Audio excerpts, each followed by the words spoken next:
Hello and welcome back to Catch and Cook California. I'm Kevin. It's been 2 weeks since I dropped my last video, and that's because Diane and I have been busy. This is miso. Hi, pup. This is episode number 2 of Catch, Cook, and Culture. Today I'm hanging out with my good friend Mayowa. Mayowa is going to cook us a traditional Nigerian dish, and we're going to do it with wild ingredients. Let's go. In the next episode, I will absolutely take some time for you to get to know miso, but we've got Nigerian food to cook, and that means we've got seafood to catch. So that's what this episode is about. Let's get right into it. So I headed out with my dad on this boat, and we went out hook and line fishing. Specifically, we were going for rockfish. On a series of trips, we slammed some absolute beauties, and I also got a beautiful legal halibut. That was a heck of a fight. Finally, I got out with him one more time and caught my personal best canary rockfish, an absolutely massive fish for this species, and I simply could not throw out that head and collar, so I kept that aside, and I was thinking I would use it for a soup. But when I told Mayowa I had this in the freezer, she was like, bring it along, it'll be perfect for our Nigerian dish.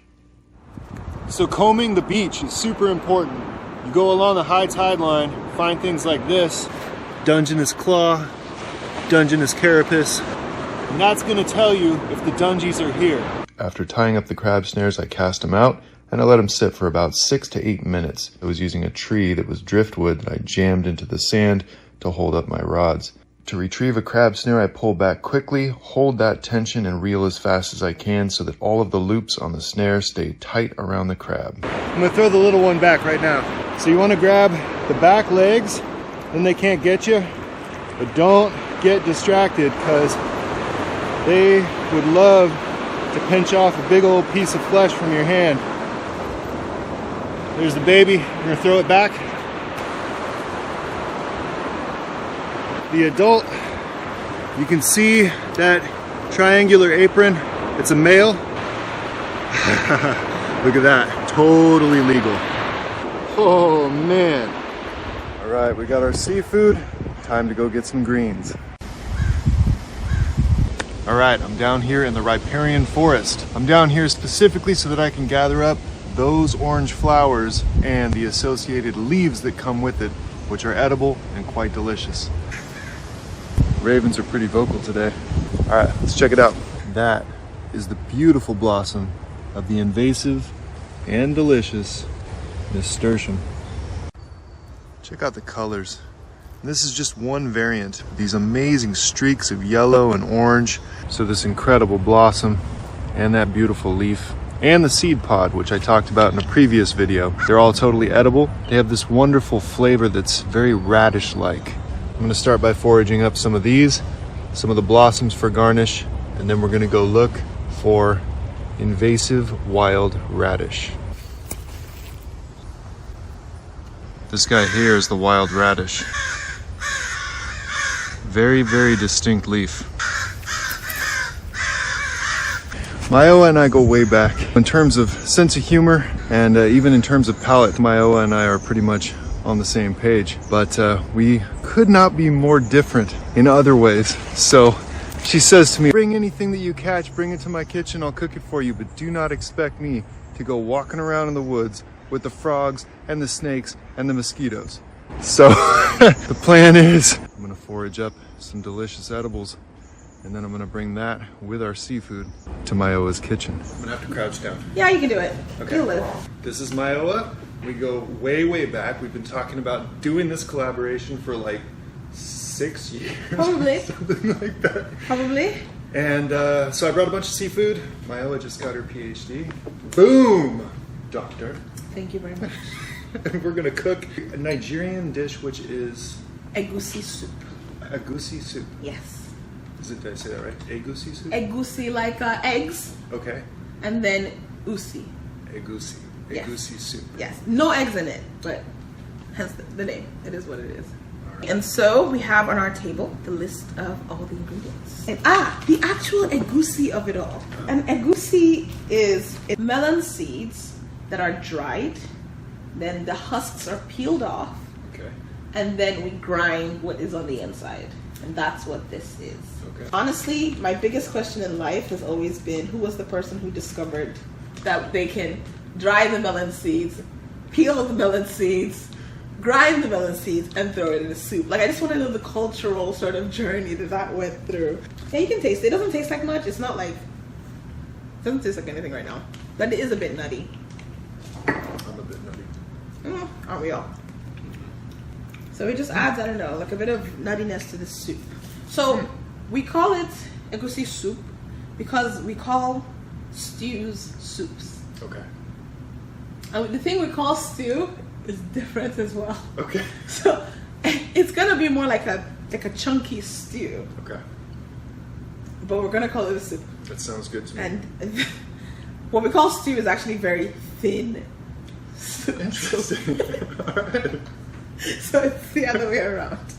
It's just, listen, colonialism happened, the language transmission didn't quite work one-to-one, and so we work with what we have. You can actually eat it with the traditional thing we eat it with, or you can eat it with rice.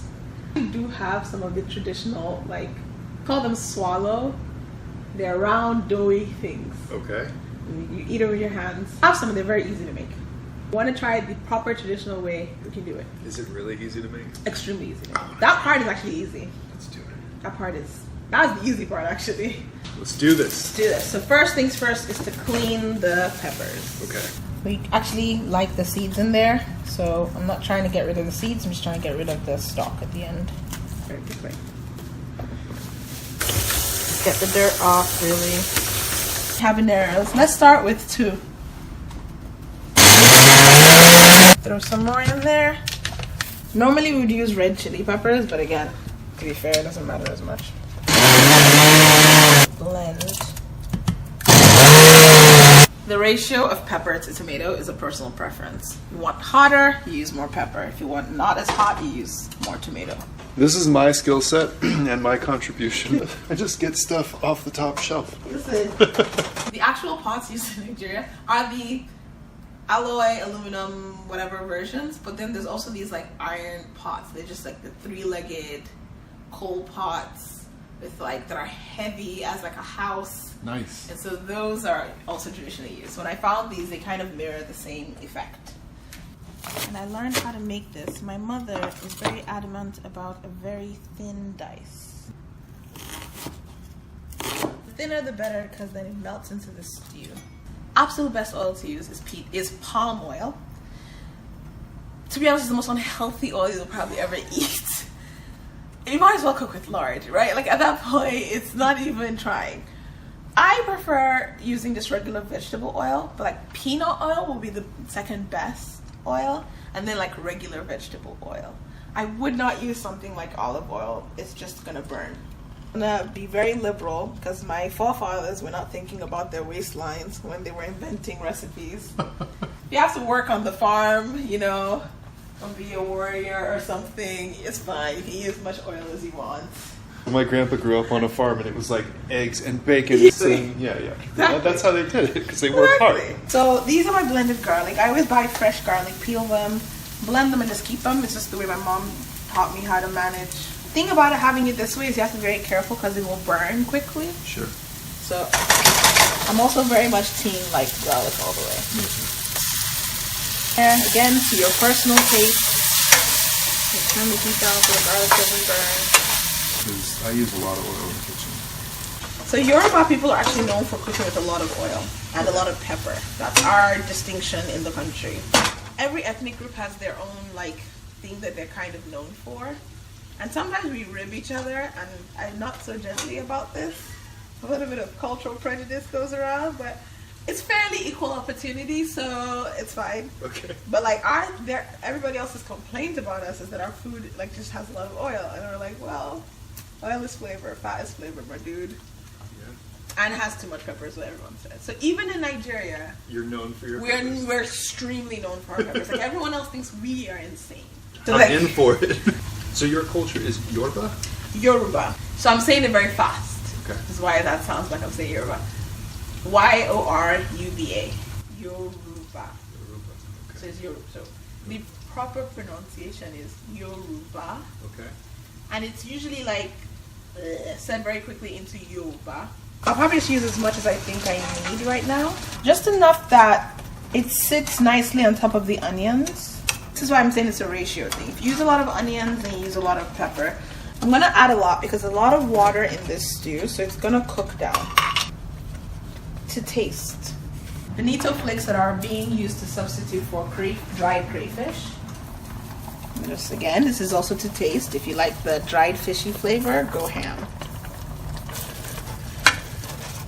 Again, we're going for maximum umami with this stew. I will never understand people who cook and don't taste the food until the end.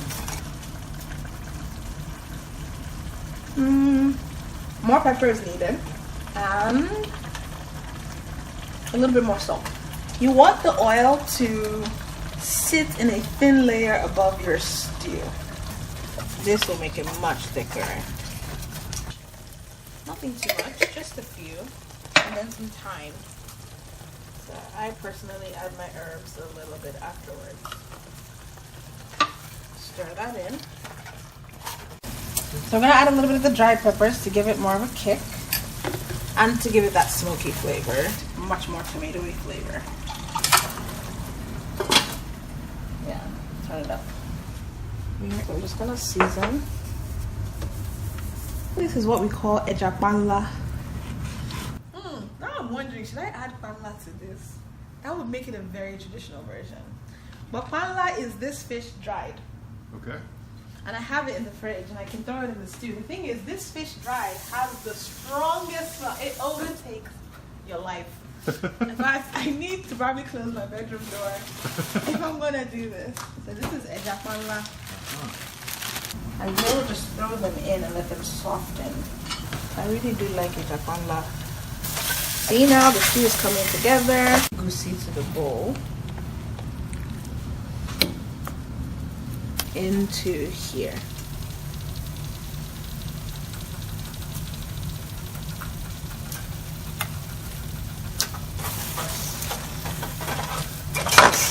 Because I'm using fish, I want to make it a little more fishy.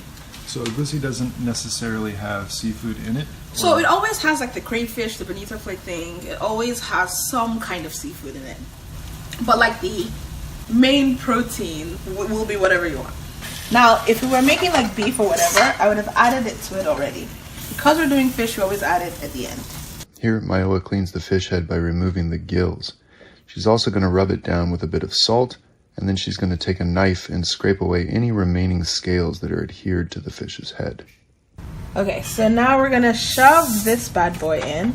I'm going to coat it with all that flavor of the sauce. I'm going to add a little bit more water. And we'll cook down again with this in there, adding the flavor of the fish also to the stew. And it'll just steam cook everything in there. We are diagonal cut people. So I should say something. The starch is over there, and these plantains are never to be eaten together. But we're taking this as like a tapas situation. So other Nigerians are looking at me like, what the hell was that girl doing? So there's one more ingredient that I didn't add that like you might see added in other recipes of egusi soup. And that is iru, also known as ogiri in the east of Nigeria, and it's known as dawa dawa in the north. So Yoruba people are the ones who call it iru. It is the most potent smelling fermented locust bean one ever did locust. Like, I don't know how to describe the smell except very strong and not the most pleasant smell. Like many cultures that have fermented foods, it's an acquired taste. Now, I would normally add it to this, but I can't bring myself to it because when they dry it, for some reason, this flavor becomes stronger than usual. So every time I add it to any food, it just takes over the entire pot. You can't taste anything else but the iru. So just showing you that there's something else you could add of fermented quality, but I'm not going to. This is amala. Amala. This is my people's traditional food. So I'm Yoruba, yes, but there's like tons of different kinds of Yoruba people as well. From where my father is from, where I am from, the traditional food is amala. dried yams, West African yams. They're big tubers, this big. They're hairy, like rooty, but they look hairy, they feel hairy, and they're gigantic and they're very starchy. So that's this one. This is made of plantains processed in a similar way. So just dried plantains ground down into flour. So we're going to add it to the liquid. Wow, it's super starchy. Oh yeah. As I said, you have to work it a little bit more. After that, I'm going to make the other amala, amala ogede, which means plantain amala. To me, they taste very, very, very similar. But a lot of people are like, the plantain one tastes lighter. I don't know if I know the difference that much. That one on the back is cooking up. Fish head cooking nicely. This one is inyo. Inyo is the Yoruba word for pounded yam. So here's the deal. In Nigeria, and sometimes here, but rarely here, you actually make this with the actual yams. So when people say they want to eat inyo, they're actually going to boil the yams, mash them up, and then like work them in a mortar with a pestle until it gives you that stretchy texture. It is labor in a way that I have no inclination to ever want to do. You should see videos on YouTube of people doing it. Giant mortar and pestle with a giant stick. You're just like doing the, no, I can't do it. Someone invented poundo, so it's called pounded yam in English. So poundo is the flour version. So if somebody figured it out, we could just make this easier. So now they invented poundo. So poundo is just the yam that has been dried and powdered. Is this considered a little inferior? Yes. Do I care? No. Add it to boiling water. Stir. Overheat. Now, if your plantains are very soft, do not do this. Wait for the oil to heat up. If they're like really overripe, then it's just gonna soak up oil. But if they're like a good ripe or slightly even a little unripe, you can add them in early. We're gonna add our fish. We're gonna add our halibut and rockfish. Now we're going to be gentle because we have fish in here now. Mr. Crab, we're gonna throw you all in here. Oh yes! Look at that stew. We're going to add our spinach and our wild beans. This is going to be the most. The water from all of those veggies, from the wild veggies and the spinach, is going to cook down into the stew and add more water to the stew. I'm not going to do too much actually. I'm just going to rotate. Plantains are my favorite food. They bring me such joy and happiness. Odd thing about this is I hate bananas. Do you really? Yes. Nice golden brown. Thing about plantains, you have to be careful with the heat. You turn it too low, it'll soak up oil. You turn it too high, you'll burn it. You can see the fish nicely cooked in there.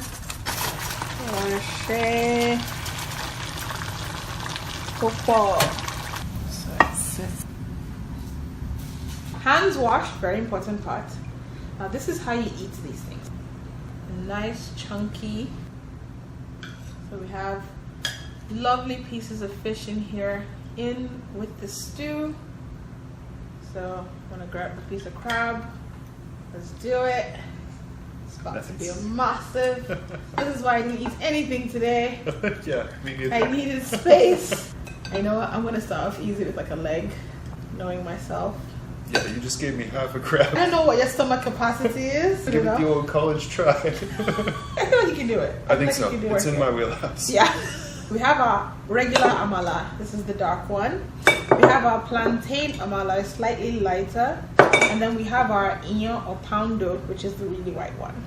We have plantains over here, and I'll reiterate again. There's absolutely no way on the planet anyone would eat these three with plantains. However, you can eat plantains with this. You can't eat these other things with this. So, hence why it's there. Also, I just really like plantains and egusi, so we're gonna break some rules today. It's just to try what plantains taste like with egusi. Just a little bit of the sauce in your fork. Okay. Stab some plantain. Just sauce and plantain. Sauce and plantains.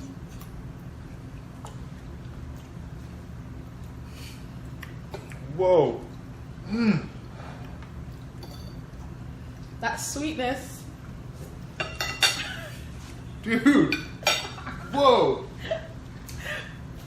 I mean, it smelled really good. But like, whoa.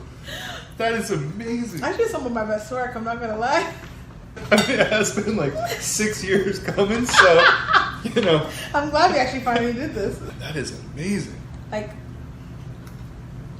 when you eat that with the plantain, it's so savory, the sauce, and the plantain is so sweet. Yeah. It just works perfectly together. It's such a nice blend. I like how that plantain has very sweet, and on the outside that caramelization brings out even more, but then it's still got that sourness in there too. Like on its own, it's a really nice balance, but then you add in the savory and the heat, all of it together. The heat in there is like perfect. You get all that fish flavor coming through. A nice piece of fish coming right out of the head of that canary rockfish there.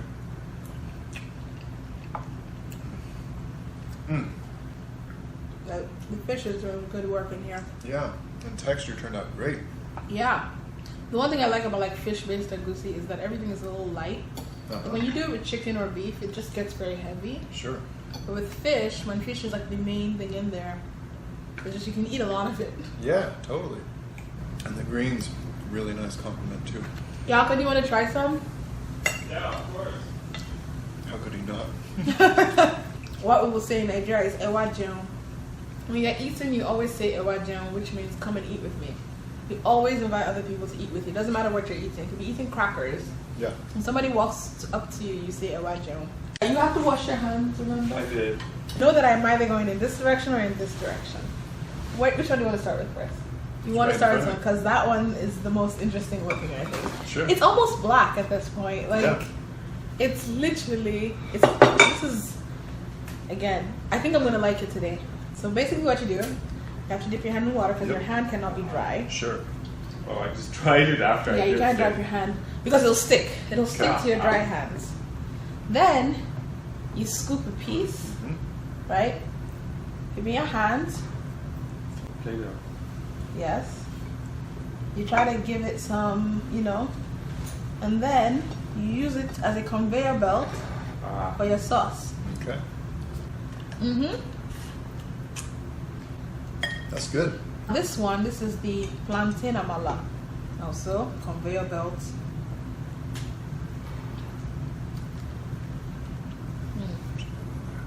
This one actually has much more of the flavor comes out a little bit more because it's more bitter. But that bitterness is balanced out by just like the sauce and the savoriness of the sauce. This is seriously so incredibly good. This is like happy food. Iyan is my favorite. I can't lie. Okay. Well, it's my favorite with egusi, I should say. I also like the texture sometimes. It's much more doughy. It does feel like you're playing with silly dough a little bit more than the other two. You should actually you need to properly mold. You see guys in the beer parlor scoop sauce.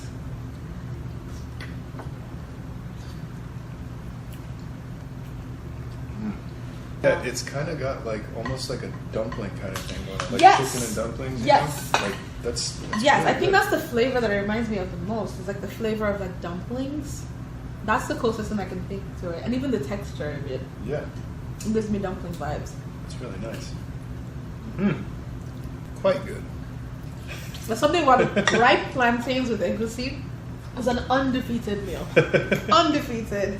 Well, these batteries about to die, so Mayowa, thank you so much for sharing in all of this. I didn't know how this was going to go. We're going to do catch, cook, and culture, and I'm like, we could talk all about evolutionary anthropology. I know. There was plenty to do, but instead we're just talking Nigerian cuisine, and I'm trying stuff here that I've never tried before, and it's fantastic. So Thank you. Thank you for the fish. Honestly, I've been craving good fish of variety, so this has been a blast. An absolute blast. this is a mind-blowing experience for me. So I'm thank happy you to so share. much. Happy to share. I'm glad we actually got to do this. I know, right? Finally. Yeah. All right, let's dig in. Bye-bye. All right, bye-bye, guys. The reason we have the first aid box in the kitchen. Just... She's not joking.